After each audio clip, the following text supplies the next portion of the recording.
অবশেষে বাংলাদেশকে ভয় পেয়ে শক্তিশালী একাদশ ঘোষণা করলো টিম ইন্ডিয়া। আর টিয়া পাখির ভবিষ্যৎবাণীতে ইন্ডিয়াকে লজ্জিতভাবে হারিয়ে জিতে গেল বাংলাদেশ। এটা হচ্ছে টিয়া পাখির ভবিষ্যৎবাণী। দেখা আপনি লাপরওয়াহি কা নতিজা।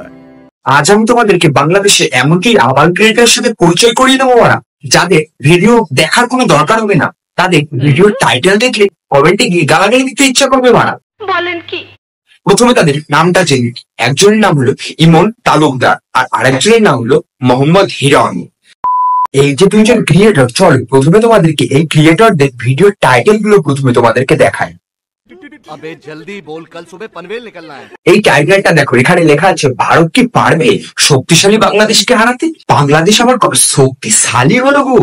শক্তিশালী এই কি সেই বাংলাদেশ, সেই শক্তিশালী বাংলাদেশ যারা কিনা নেদারল্যান্ডের মতো টিমের কাছে হারে, যারা কিনা আফগানিস্তানের মতো টিমের কাছে হারে? ভাই শক্তিশালী, এটাই হলো আসল শক্তিশালী বাংলাদেশ, তাই না বন্ধু? ঠিক বলেছো। পাকিস্তানকে একবার টেস্ট সিরিজ হারিয়ে ভাই প্রচুর শক্তিশালী হয়ে গেছে, ওদের বাংলাদেশ প্রচুর শক্তিশালী হয়ে গেছে।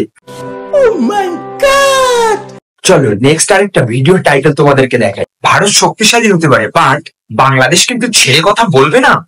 না বলছি হিরোদা, বাংলাদেশ শক্তিশালী বাংলাদেশ না মানে বাংলাদেশ ভারতের কি ধরে কথা বলবে না মানে এই কথাটা শুনে কিন্তু রোহিত শর্মা পা করে কাঁপছে ভাই।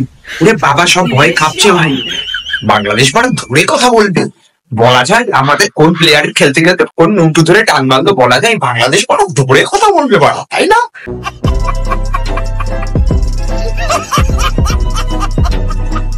হিরম্বা একটু ভেবেচিন্তে বড় বাড়া। তোমাদেরকে আরেকটা এবার ভিডিওর টাইটেল দেখাই। এই ভিডিওতে বলা হচ্ছে এই দুটো টেস্ট সিরিজ হারলেই টেস্ট চ্যাম্পিয়নশিপের ফাইনাল 100% গ্যারান্টি বাংলাদেশ খেলতে পারে। তা বলছি যে এটা কি বাবা সেই বাংলাদেশ যে বাংলাদেশ আফগানিস্তানের কাছে 115 রান চেস করতে থাকা, বলছি না নেদারল্যান্ডের মতো টিমের কাছে হারে। তুমি একটা কথা ভাবো তোমার হিরোটা, যদি ভারত প্রথমে ব্যাট করে 350-400 রান করে দেয়, তাহলে বাংলাদেশের ওই batting line up Bangladesh final খেলবে, টেস্ট চ্যাম্পিয়নশিপের ফাইনাল। এই জন্য হবে তো বলা হিরোদা, হবে তো। তোমাদেরকে আরেকটা ভিডিও থাম্বনেইল আমি দেখাই, আমাদের পাড়া সেই হিরোমদার থাম্বনেইলে বলছে পাকিস্তানকে হারালো বাংলাদেশ কিন্তু ঈদ উদযাপন করছে ভারত।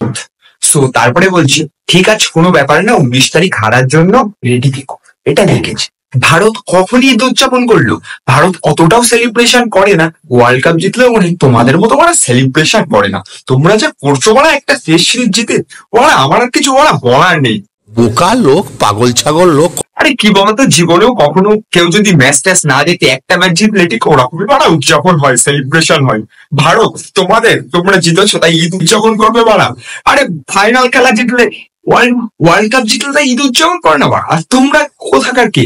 আর ভারতের কাছে তোমরা জিতবে এই আশাটা করছো বাড়া হিরোদা? বাহ ভাই বাহ। कौन है ये लोग, कहां से आते हैं? নেক্সট তোমাদের আরেকটা ভিডিও টাইটেল দেখে তোমাদের, নাহিদ রানার 152 কিলোমিটার গতির বল ভারতকে ভয় পেতে বলছে।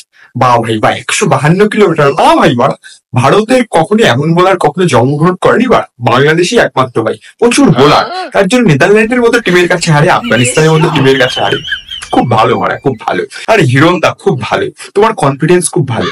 এর তো কিছুদিন পর দেখছি নাহিদ রানা শোয়েব আখতারকে ছাড়িয়ে যাবে। ওরে বাড়া 152 কিলোমিটার, এই কথাটা শুনে না কালকে শুনছি বিরাট কোহলি প্যান্টে মুতে দিয়েছে মারা। কালকে এবিপি আনন্দই দেখাচ্ছে, লাইভ দেখাচ্ছে যে বিরাট কোহলি প্যান্টে মুতে দিয়েছে 152 কিলোমিটার। এই গতির কথা শুনি ওরে বাড়া কি দিচ্ছে বাড়া এই মারামারি। ওয়াও বিউটিফুল, আউটস্ট্যান্ডিং বাড়া। আমার তো বলে একটাই চিন্তা, ফার্স্ট টাইম এত গতির বোলারের সামনে দাঁড়ালে বিরাট কোহলি, রোহিত শর্মা ভাই আমার বুকটা ধরফড় করছে ভাই। তোমরা ছেড়ে দিও নাহিদ রানা, তুমি বিরাট কোহলিকে একটু আসতে বল কর। সো গাইস আমার কিছু বলার নেই, একটা টেস্ট সিরিজ জিতেই বাংলাদেশটা শুরু করেছে ভাই, কিচ্ছু বলার নেই। মানে জীবনে তো কখনো যারা টেস্ট ম্যাচ বা কোনো কিছু জেতে না তাদের ঠিক এমনই হওয়া দরকার। সো এরা নাকি আবার বাংলাদেশের মতো টিম, এরা নাকি ভারতের কাছে সিরিজ জয়ের অপেক্ষায় আছে, আবার টেস্ট চ্যাম্পিয়নশিপের ফাইনাল খেলবে ভাই। লল কিছু বলার নেই। এদের কথাবার্তা শুনে, কাঙ্গুলিদের কথাবার্তা শুনে সত্যি হাসতে হাসতে পেটে খিল লেগে যায় এরকম কথাবার্তা কাঙ্গুলিদের। তো যাই হোক আজকে ভিডিওটা প্রচুর পরিমাণে শেয়ার করো, বন্ধুদের কাছে শেয়ার করো, লাইক কমেন্ট শেয়ার অবশ্যই করে দিও। চ্যানেলের রিস্টার ডাউন, অবশ্যই একটু বাইকে সাপোর্ট করো, তোমাদের একটু সাপোর্ট বাইকে ভিডিও বানানোর জন্য অনেকটা মোটিভেট করবে। Keep support and do subscribe. চলো তোমাদের সাথে দেখা হচ্ছে কাল দুটো 12টার সময়। ততক্ষণ নিজের খেয়াল রাখো, সুস্থ করি ভাই, দেখতে হবে।